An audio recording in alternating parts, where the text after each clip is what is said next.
folks, it's Ardwulf, and welcome to Traveler Tuesday. Today we're going to have a look at a relatively new release from Mongoose Publishing, The Glorious Empire. This is a book that slots into the Trojan Reach sector, which they have developed pretty extensively, and it will also slot pretty seamlessly into a Pirates of Drinnax campaign, although it is not specifically intended for that necessarily.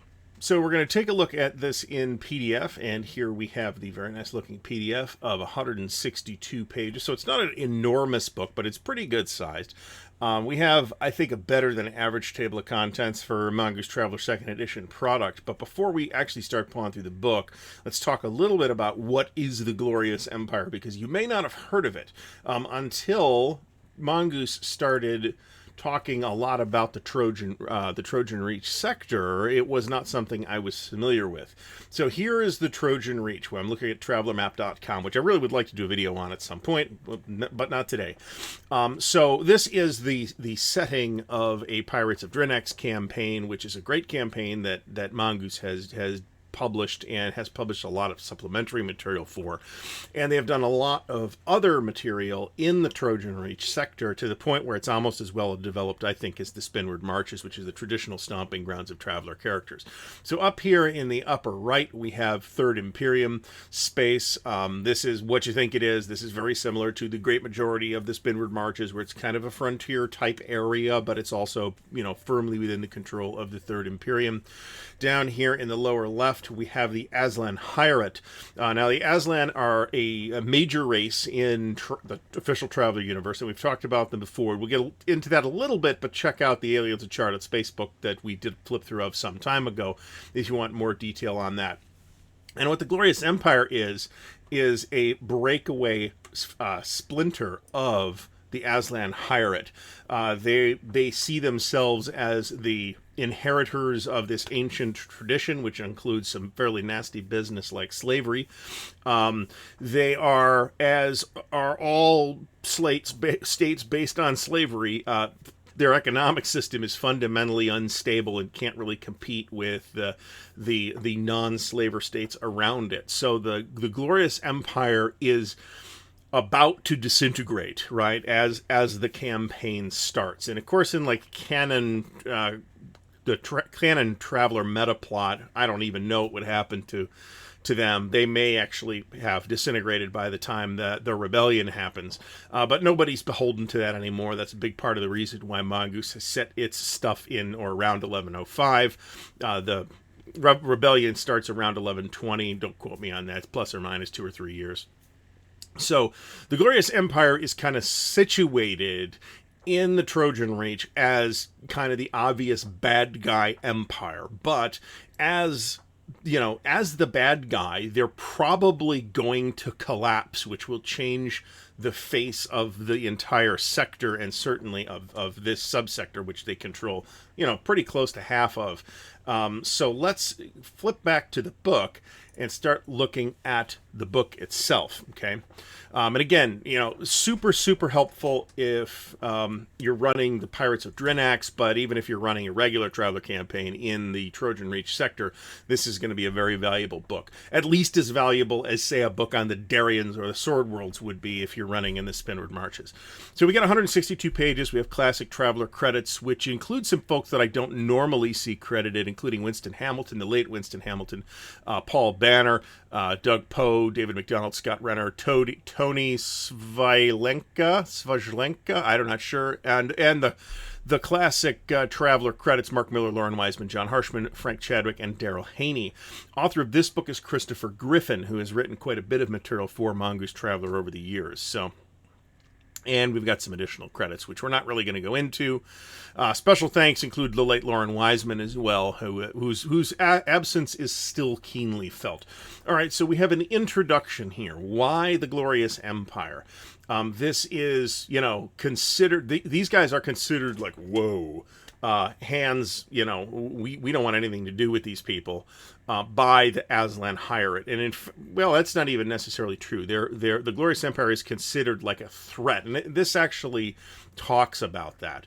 So the main body of the Hierate does not want this thing to continue existing, but gaining the momentum to like mount a major campaign against them is not something that the Aslan are necessarily good at. Large coordinated campaign, because they do have a lot of strength in their small space. So interestingly, we've got a little section called How to Use This Book here. We've got some icons. Flashpoints. Glorious Empire is collapsing at a blistering pace. Some regions are hotter than others. Flashpoints describe such places. We have an icon for key figures, and we have an icon for game changers, which are kind of like these black swan pieces of the puzzle, whereby if you interfere with this, something spectacular or unexpected may occur. So there's a big section on slavery. It's bad. It's one of the relatively few things that the Third Imperium will get up your planet's ass about if you have slavery or holocaustic weapons on your planet. That is a violation of Imperial law, where the Third Imperium will normally let you run your planet however the local people want to run the planet. They don't get involved. The Third Imperium, as a rule, governs the space between planets rather than the planets themselves. Slavery is one of the exceptions to that. They will absolutely come down and stomp your face for this particular thing. Recommended materials. In addition to the Traveler Core rulebook, the referee should have the Pirates of Drenax campaign set. Now, the reason for that is because the Trojan Reach sector book is in the Pirates of Drenax slipcase set. Now, I highly recommend the Pirates of Drenax anyway, but if you don't want to run a Pirates campaign, you have no interest in that, maybe you don't want the whole book, you can go track down the old Mongoose Traveler first edition Trojan Reach sector book, and it's just as good. You could probably get it on eBay for $20 to $30, I would say. There's not going to be any compatibility problems between Mongoose Traveler first edition and second edition in that particular space. There are some changed mechanics, but not the UWP stuff, not the kind of stuff you're going to see in a sector book. You might have to convert ships and stuff like that if you need to, but you can always do that. That's not that hard to do. But then the third book in that set, Ships of the Reach, has a whole section on Aslan starships, which you probably want. There are a bunch of Glorious Empire ships here as well. And I think Glorious Empire covers parts of two subsectors. Here is these Aslan word names I'm probably not going to try too hard to pronounce, by the way. The important thing is not to agree with some canonical pronunciation anyway, but to just kind of figure out how you want to say it and just stick with that. So we have History of the Glorious Empire, the Cultural Purge. This is how the Glorious Empire came to exist as it currently exists. Here's the second sector, which appears to contain some kind of astrographic feature called the Amati Deep. Crossing the Great Rift. This whole area is, of course, on the other side of the Great Rift, which is a big barrier to the main body of the Aslan Hierate. Let me pull Traveler Map back up again if we're going to talk about this. So this is the part of the Aslan Hierate, but the main body of the Hierate is on the other side of the Great Rift.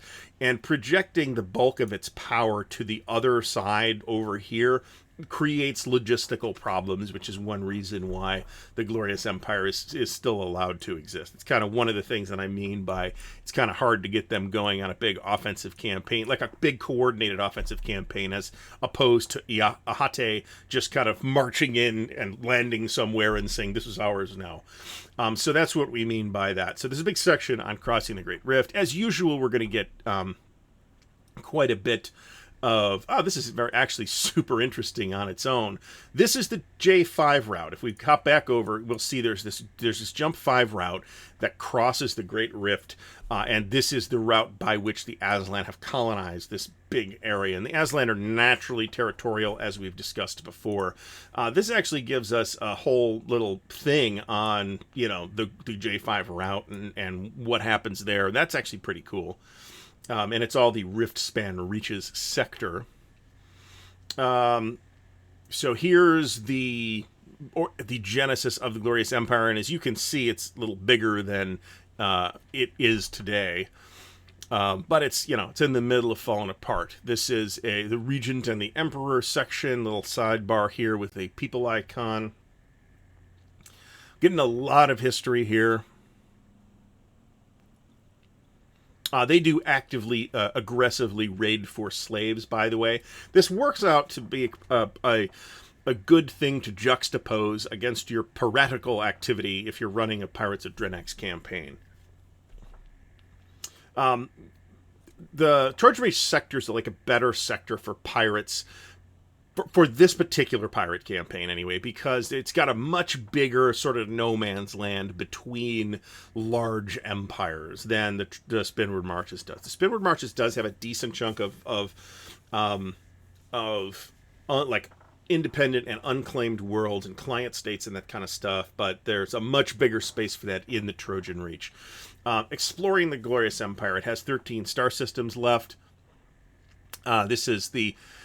This talks about Fatir, which is the Aslan Code of Honor. If you kind of start with the assumption that it is Bushido-like, you wouldn't be completely off base. I encourage you to read the material, though, because it is interesting, and I think the Aslan are one, despite being like to some extent the cat people, they're nevertheless developed in an interesting way. So I would encourage you to read that material. The current generation of which is available in the Aliens of Charted Space books, and I think the Aslan are in Aliens of Charted Space Volume 1, which I have done a flip through of, so go check that video out if you want. Here's the Grand Emperor Creole. The Aslan are more sexually dimorphic than humans are. There are traditional male roles and traditional female roles, and you can play off the expectations that sets up to whatever extent you would like. The leader is always male, but usually there's females there making the decisions for the alleged leader and doing the administrative work, which is considered a traditionally female role. So you can do a lot of interesting things with like gender expectations and stuff like that with the Aslan because of this feature. Gender roles, we're going to talk about that. We've talked about that before. Why the Empire refuses to fall. This is why, how it's still hanging on. Glorious Empire Day, their like national holiday. Here's a whole chapter on slavery, which of course is the basis of the entire economy in the Glorious Empire. And we've even got some mechanical stuff like that, which I'm gonna say I'm probably not totally comfortable with, but it's not like these guys aren't set up to be the bad guys. So slavery in the Trojan Reach. This is, an area in which this kind of thing can occur because so much of the sector is controlled by basically nobody. There are a bunch of, hopping back over to the map here, the major players here are the Aslan Hierate, the Third Imperium, but there's this big no man's land with a lot of systems and entire subsectors. And then you have the Florian League. And I really need to read more about the Florian League. They're sort of a Master Blaster type of thing where you've got these sort of two castes, the little weak smart guys and the big strong dumb guys, and they're a human minor race, right? So they were genetically engineered that way by the ancients.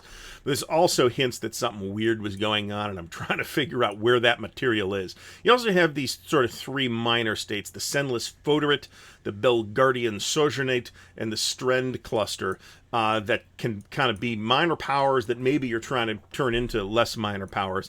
Plus, you've got down here in the Sindal subsector, you've got, actually, they're not, they're down here. You've got Drenax itself, which would like to resurrect the Empire of Sindal. So that is, and that's one of the linchpins that kind of starts off the Pirates of Drenax campaign, which we should probably just do a video on, by the way. Even though there'll be like major spoilers, we could try to avoid that. We'll see what I can do. So we have this whole thing about how slavery works in the sector itself. We've got character templates for that. They've got like dedicated vehicles for that because, like I said, their entire economy is based on that. A chapter about traveling through the Glorious Empire, also known as a dumb thing to do in all likelihood. Chapter 5, military forces. This talks about their military power, which is actually fairly strong, but it's going to be fairly brittle because their entire nation is, in fact, very brittle. They have an Imperial Guard, and we get some fleet breakdowns here. We have a whole page flowchart of platoon structure here, which is probably not the best use of that page, but they've got slave soldiers, like Janissary type soldiers as well. You can make Aslan characters from the Glorious Empire, or I suppose human characters if you want. An escaped slave from the human, an escaped human slave from the Glorious Empire is a pretty good PC background. Although I don't know if we have any careers set up for that. We have a set of careers for the Glorious Empire: fleet, fleet officer, warrior, warrior officer, landless one, slaves. Okay, so we do. And we have full careers for these things. So, and these are Glorious Empire specific treatments. All right, and then we have Worlds of Glorious Empire, Chapter 7. This is going to talk about the specific worlds of the Glorious Empire and what's going on with them. And we get, I think there's 13 systems. We get at least a few paragraphs on each of those things, in addition to the usual UWP data. So, quite a bit of this. We got some clan info here. Here's the UWP data. This is a system, actually. This is the Sioc system. So, when we actually played Death Station at Origins, and I got to play the Aslan character, and I enjoyed it quite a bit. Although my tastes normally run to human characters. Former Worlds of the Glorious Empire, right? Because this thing has contracted quite a lot, right? We've got several bands of worlds that the Empire has shed, some of which look like they might now be independent, and some of which look like they've been absorbed into the Aslan Hierate or have joined the Hierate. So we get some details on these. Here's looks like a human minor race, possibly. We're only about halfway through the book here. We're going to actually buzz through these pretty quick. Here is a ship, which actually looks a lot like the Clipper from the Pirates of Drenax, actually. Other key worlds, we might actually see Drenax here, because the Drenax itself, the system of Drenax, is pretty close to the Glorious Empire. It's closer to the Hierate, but here's Glorious Empire campaigns, where it talks about you can set campaigns inside the Empire, or, as an element that is happening in the sector as your campaign proceeds, or as, a major campaign feature, which it could easily be regardless of what kind of campaign you're running in the Trojan Reach. So you could certainly run an anti-pirate campaign in the Trojan Reach as well, and kind of have the whole Pirates of Drenax be happening off stage by NPCs. But let's not talk about that. Here is another flashpoint, the Rimward Spur. Here are some Aslan mercenary characters. Okay. The Canonverse. So this actually talks about what happens to the Glorious Empire in the canonical timeline. In 1116, Archduke, for those who don't know, this all happens during the Mega Traveler era of Traveler metaplot. Game Designers Workshop kind of came up with, or first developed to maturity, the idea of having a metaplot in your RPG. And this started not with Mega Traveler, but with Classic Traveler, right? They sort of built their way up and advanced the in-game timeline through these little news updates in the Journal of the Traveler's Aid Society, until this kind of blossomed into the Fifth Frontier War, which was like big news, which was pretty cool at the time. It's something that nobody had really seen before. And a lot of other companies took this and ran with it. And then when they this had not yet fallen out of favor by the time Mega Traveler, which is the de facto second edition of Classic Traveler, happened. So in the Mega Traveler part of the timeline, in year 1116, bear in mind that the standard Golden Age starting year of all the Mongoose Traveler second edition stuff is 1105. So you got room to either use this or not, right? You can ignore it to whatever extent you would like. My personal plan would be to ignore it and let the players impact how the timeline plays out. So 1116, Archduke Dulanor assassinates Emperor Strephon and his daughter, who is the heir. also kills the Aslan ambassador in the process of just firing bullets randomly in the throne room. So what happens to the glorious empire? This talks interestingly about the differences between what a major human state looks like in the Traveler universe and what a major Aslan state looks like in the Traveler universe. So I'll let you read this yourself if you're interested in the metaplot. Here's, there's quite a bit of material here. And here is a section on the Hyrate campaign if you are in, playing regular Aslan that are not part of the Glorious Empire. There's a whole section on this. And of course, we've got extensive material on playing Aslan characters already, too. And here's the Dust Belt campaign. The Dust Belt is that sort of no man's land area of independent systems and client states and a couple of small systems that exist between Hyrate space and the Third Imperium. A lot of a Pirates of Draenix campaign will happen in the Dust Belt. And we've got patron encounters, right?